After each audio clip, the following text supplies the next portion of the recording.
False premise. In a false premise fallacy, the conclusion of an argument is invalidated by an incorrect assumption in one of the premises. You can't build a house on a poor foundation.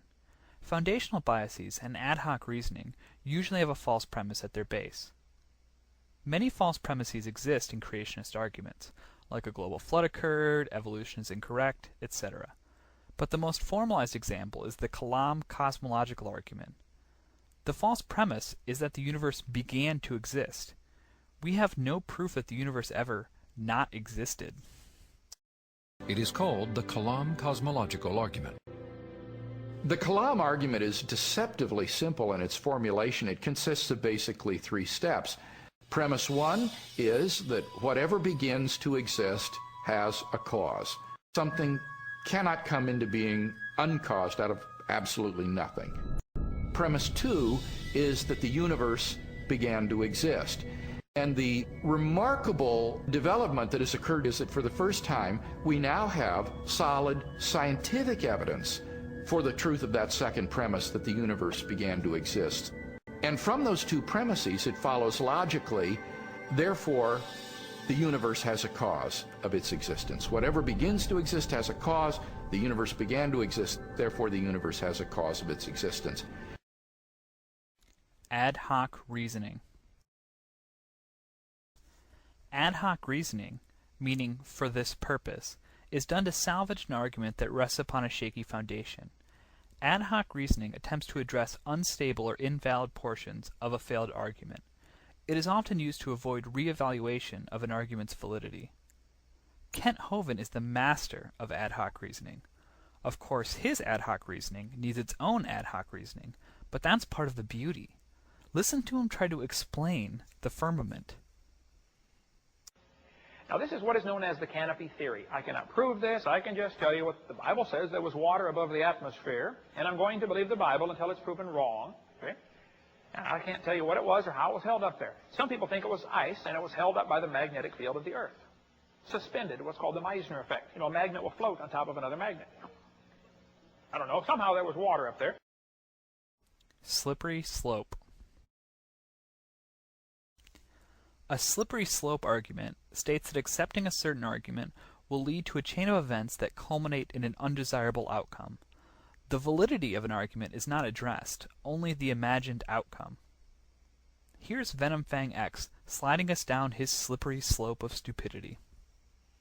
They'd rather believe that they came from monkeys and can act like animals. And that's why you have kids shooting up their schools, and you have kids doing drugs, and the whole society is falling apart because everyone believes that they came from monkeys, which came from earthworms, which came from slime.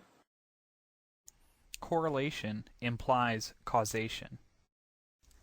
This fallacy states that because 2 events are correlated, there exists a cause and effect relationship. The 2 variables may be caused by a third variable, or may be completely unrelated.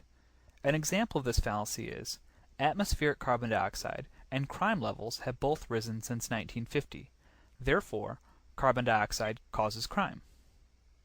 The following is also an example of an argument from verbosity, where many weak examples are given in quick succession to avoid closer scrutiny. That's Kent Hovind. More fallacies per minute. Guaranteed. Then in 1963, prayer was taken out of our school system. Anybody remember that with Madeleine Murray O'Hair? 1963 is when we saw a great rise in sexually transmitted diseases for kids 10 to 14 years of age. 1963 is when we began to see a rise in premarital sex for every age group. 1963 is when we saw a great rise in unwed birth rates for girls 10 to 14. Now, the birth rates are up 100%. Pregnancies are up over 500. The difference is being aborted. Right now, 1/3 of all the kids born in the hospitals are to a couple that's not married. Creative math. Probability arguments employed by creationists often employ creative math, where they make it seem as if the odds of something occurring without creation are incredibly remote. This is essentially an elaborate straw man argument. The creative math argument sets up a straw man that assumes evolution somehow works through random chance.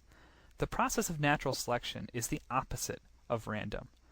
But it's real funny to watch them struggle with their big numbers. The simplest living cells require thousands of specialized proteins in order to function. A number of scientists have tried to calculate the probability of life arising by chance. Sir Fred Hoyle, a British mathematician, using a supercomputer and the assistance of graduate students, estimated only the origin of the proteins of an amoeba, 2,000 of them, arising by chance. He estimated that the probability that the proteins of an amoeba could arise by chance is 1 chance in 10 to the 40,000th power. A probability of 1 chance in 10 to the 40,000th power is absurdly small. Moving the goalposts. When the rules to obtain satisfactory completion of a goal are changed just as they are about to be attained, it is referred to as moving the goalposts. The trick is you can never meet the goal when the goalposts are continuously moved. Kent Hovind's $250,000 challenge is an example of this.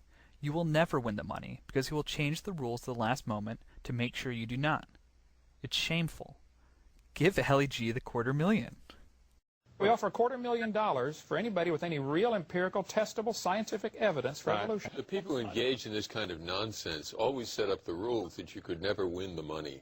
Has you ever eaten a banana? Oh, yeah, I eat all kinds of food, yeah. I eat a banana, that's proof we came from a rock. That's not proof of evolution. Just plain nonsense.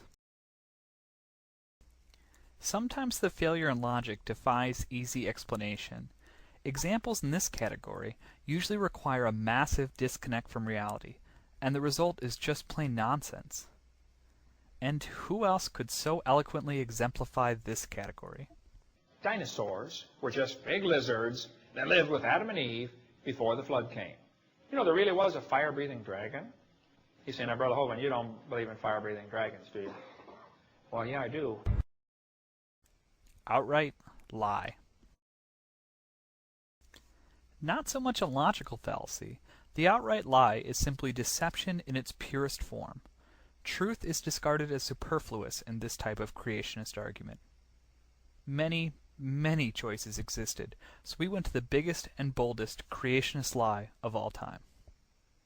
That biology is now entering what can only be described as a revolution, because the evidence is so overwhelmingly against the conventional neo-Darwinian view. Hopefully, now that you're aware of the logical flaws in these arguments, they will not work any longer, and creationists will cease using them.